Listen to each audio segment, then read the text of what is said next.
सलासुन उक़सिमु अलैहिन्ना व उहद्दिसुकुम हदीसन फहफ़ज़ूहु। हुज़ूर फरमाया 3 चीज़ें ऐसी हैं कि जिन पर मैं अल्लाह की कसम खाता हूँ। वो कौन सी 3 चीज़ें हैं जिस पर हुज़ूर ने कसम खा के उनको बयान किया?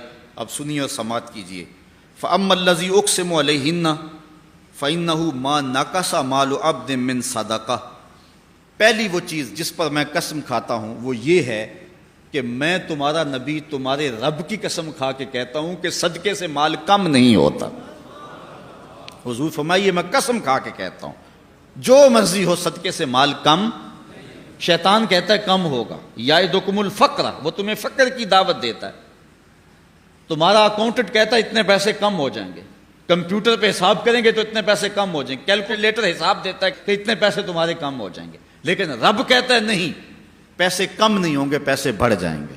दूसरी बात यह है कि जब किसी बंदे पर कोई शख्स जुल्म करे और वह बंदा उस जुल्म पे सब्र करे तो हुजूर फरमाया मैं कसम खा के कहता हूँ उसकी अल्लाह इज्जत और बढ़ा देगा, उस मजलूम की इज्जत और बढ़ जाएगी।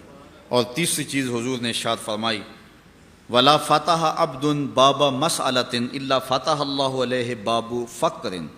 जब कोई बंदा सवाल का दरवाज़ा खोल देता है, मांगना शुरू कर देता है, हुजूर फरमाते हैं मैं कसम खा के कहता हूँ कि फिर सारी ज़िंदगी उसकी मोहताजी ख़त्म नहीं होगी। अल्लाह उसके लिए मोहताजी का दरवाज़ा खोल देता है। जो शख्स मांगने लग जाता है, बूढ़ा भी हो मांगता ही रहता है, उसका फैला हुआ हाथ कभी भरा नहीं होता। जितना मर्जी मांग ले, करोड़ करोड़ मांग ले, लेकिन फिर भी वो मोहताज का मोहताज ही रहता है। मांगने वाले का कभी दामन नहीं भरता है। हुजूर फरमाया ये 3 चीज़ें मैं तुम्हें कसम खा के कहता हूं।